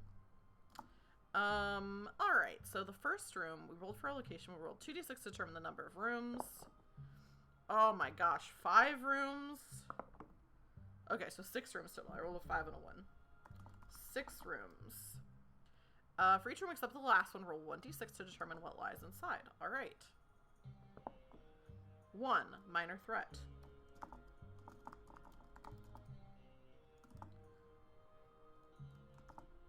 2 is a trap. 3 is an empty room. 4 is a minor threat. That's weird. I rolled a 4. So on the 4th room, I rolled a 4. Minor threat. Oops. Oh my gosh. Oh, my dice. I rolled it far away. Hang on. Ugh.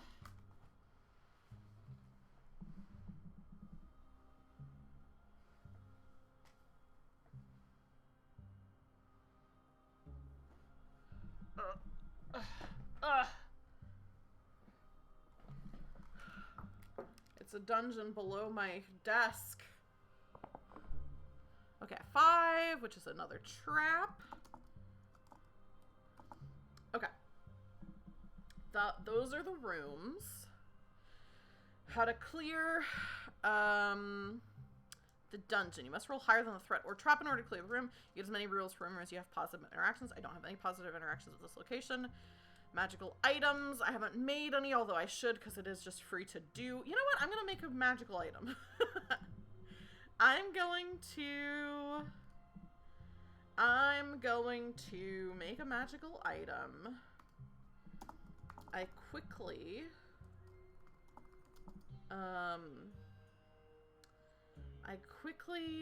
oh, you know what? Ran to the diner and got a cup of coffee that I knew had some magical ability from the spring water. Alright, so that'll be that. And in a to-go cup. And got a to-go cup. Oh, I wrote cup of coffee. Then snuck into the basement of the bar. Alright, the first room. I think I'm just gonna, well, no, let's roll. So the first room is a minor threat. A minor threat rolls a d10.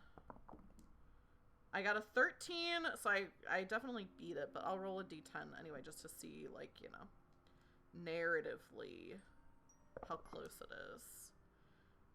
5. So I did considerably better. Okay, so the first room cleared. Let me do a strike through. What would be a minor threat? Also, what does a wedge witch do? Maybe the minor threat. What can you do with a wedge? Let's have it be a wedge salad for the first room. The first room of the sewer held I almost, like, feel like it's, like, a little, like, pig demon thing. Pig demon. But, like a little one. Held a... Maybe because I was watching Minecraft videos earlier, I'm thinking of the pigmen. A little pig. Let's have it be a pig troll instead of a pig demon. Held a little pig troll. But luckily, as a wedge witch, I know they love to eat romaine. I tossed the pig ahead of lettuce and carried on my way as he munched contentedly. Alright, then let's see. The second room is a trap. So what's my little wedge witch gonna do here? Oh, I only rolled a 3. But a trap only rolls a 1d6, so... A 3. What happens if I tie? Let's just re-roll both. With a tie. Okay, 13 again. I have to win this time. And a 6. Okay, so the trap rolled as well as it could. I almost didn't notice the huge rock that was rolling toward me from the next room, but I quickly summoned a magical wedge to form a ramp that slowed the rock down enough to stop it. That's what a wedge witch does. Alright. Third room is an empty room, so I don't think I have to do anything. The rock was launched from an empty room, so I stopped to catch my breath. I can still hear the mom and daughter up above, so I can't be too far down. Alright, the next is another minor threat.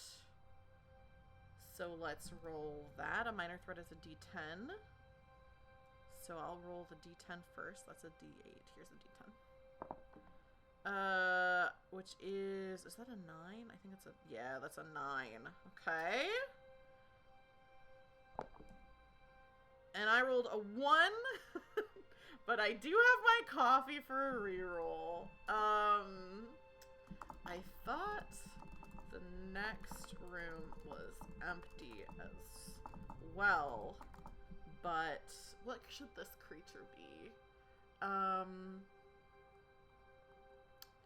But out of the muck of the grease from the diner and dive bar that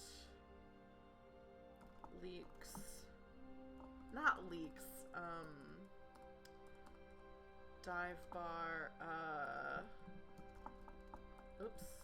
dive bar, what is it called, the, little things on the floor, but out of the muck and grease from the diner and dive bar drains, I guess I'll say floor drain, I think is what it's called, floor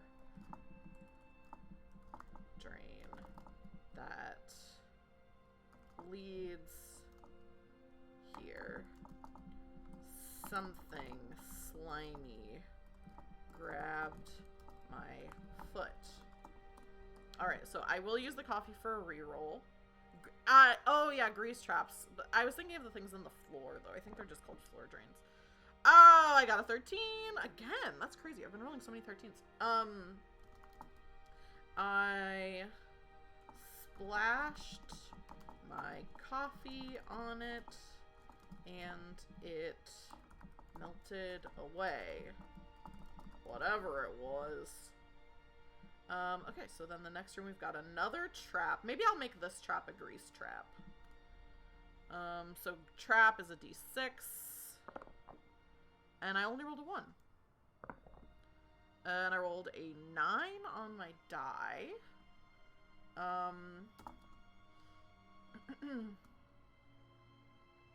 Now on the lookout. Lookout for grease traps. I was able to swing across the next room past a floor that opened up into a greasy pool below. Alright, so what do I do for the last one? The last room will always have a major threat. So major threat rolls 1d20, I roll 1d20. Hello, Chibi Manny! How's it going? Alright, so this is theirs. Oh no! The major threat rolled a 20. And I rolled a 5. Oh no. Okay, so I definitely don't win. Alright. You may use magical items. I don't have any magical items. What narrative form clear? Okay, I made it almost to the end.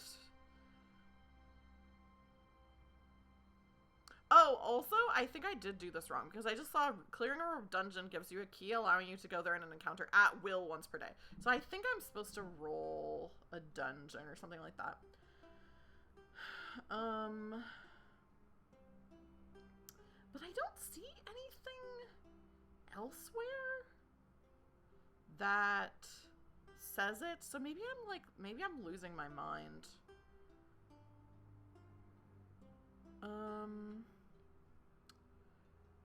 The town sewers have many secrets. Okay, I don't know. I don't know if I did this right or not. But either way, I don't get that key. Unfortunately, I swung directly into the mouth of a giant crocodile.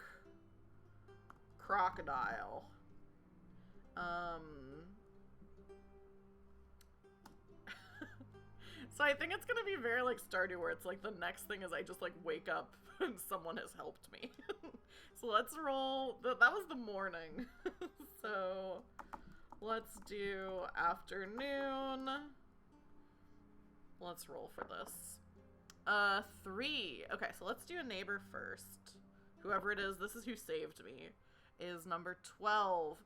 The person who saved me is a human who is very spiritual or religious. I like that. I like that. Okay. Maybe this is the pastor of the church. Alright. 12. Human who is very spiritual/religious.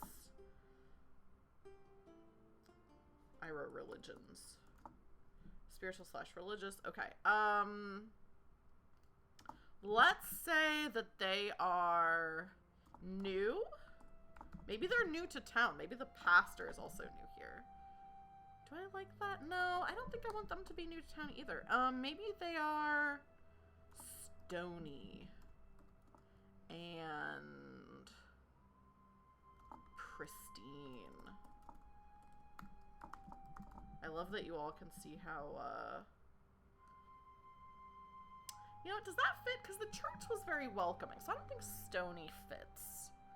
Maybe they are... Maybe they are bold. Maybe they're bold and pristine. I think that fits better. Okay. And then let's say, let's roll another neighbor. Maybe 2 people helped me out. 18. Oh, is a spirit that is much taller than you. Okay, 18. Spirit that is much taller than you.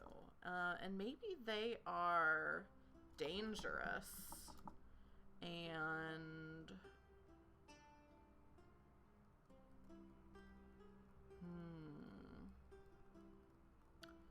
dangerous and intricate. Maybe this is a biblically accurate angel. Maybe the pastor and an angel rescued me. And let's just do a location to see where it is that I wake up. 14. Oh my gosh. I thought it was the graveyard. It's the mountain spring. Which we already have. Which fits very well. Okay. Let's see how this encounter goes. A 3. I just keep rolling 3s. I wonder if I should count a 3 as positive, or if it should just be a 4. I don't think it says... It says 1d6, 1 is poorly, 6 is perfect. And then positive interactions, but I don't know if it says what the threshold is. I think 4 makes sense for it to be the threshold, but... Anyway, I woke up on... Oh, I woke up to cold... no, here we go. I woke up surrounded in cold water.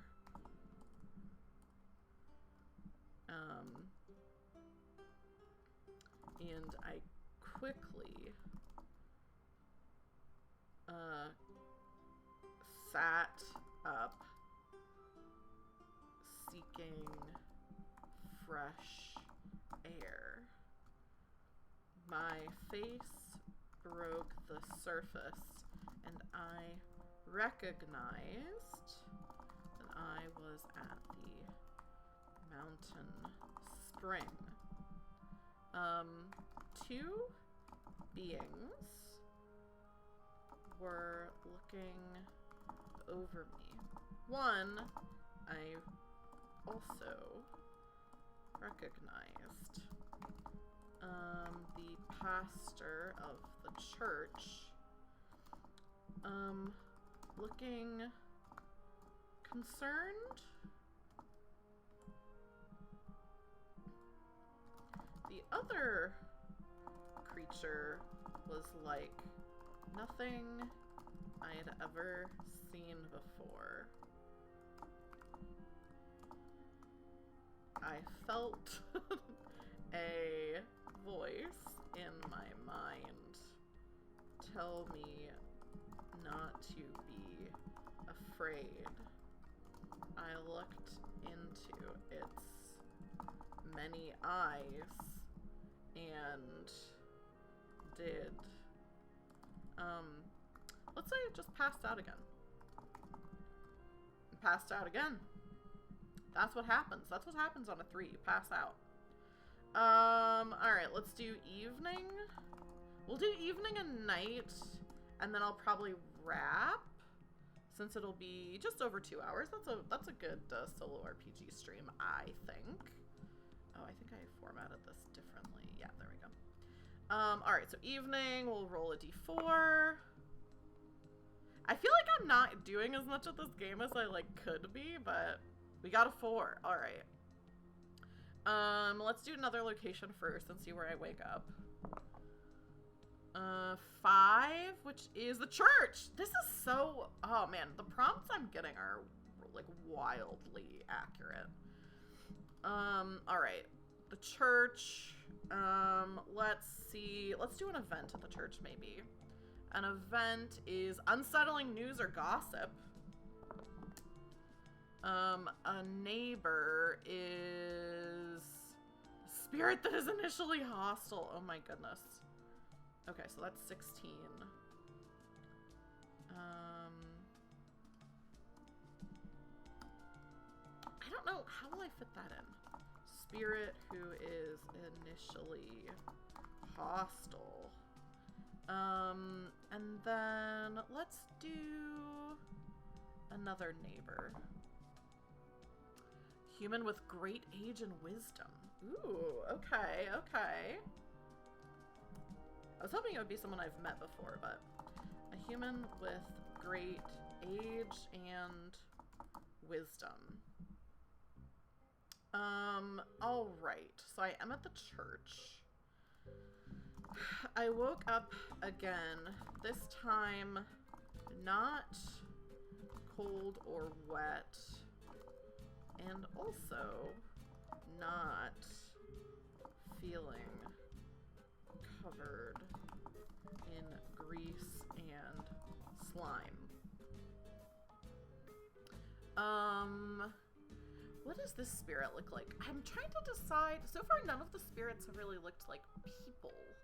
So I'm wondering if this should be a person-looking spirit. Like, this is like a ghost, basically. A man wearing, no, let's see. Oh, I should probably, oh, I also need to roll. I need to roll for how this encounter goes. I keep forgetting to do that. A 4. Okay, finally a positive 4.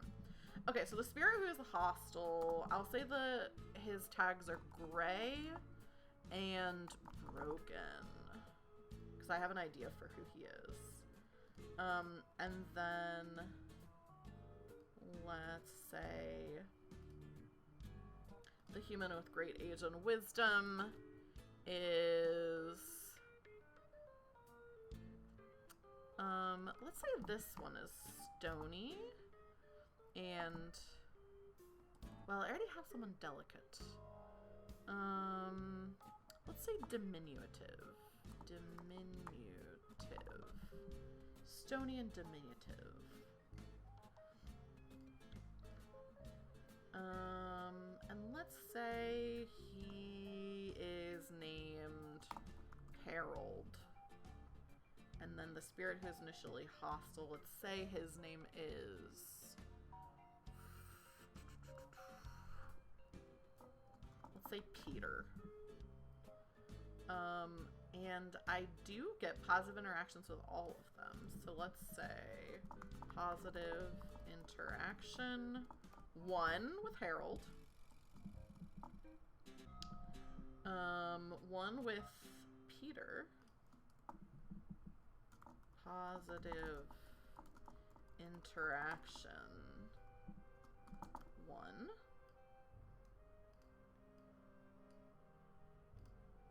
And then I also get a positive interaction at the church.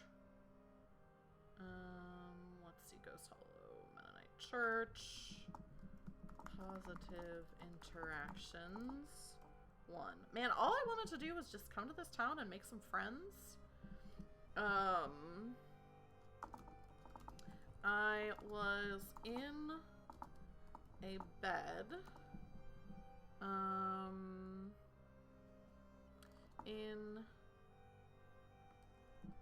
I was in a bed with just the lamp on.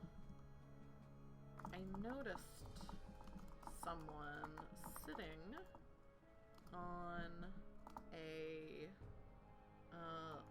love seat in the corner of the room, looking at me intently. As soon as I saw him, I realized he was dead. His gray translucence gave it away immediately. He started to give a stern lecture about the dangers of entering a dungeon like that without the proper preparations. I protested that I did bring some blessed coffee, but he cut me off, growing angrier and angrier. An old man, having apparently heard the commotion, came to the room and sternly told the spirit to leave. And he did, albeit... I can't spell albeit. Albeit reluctantly.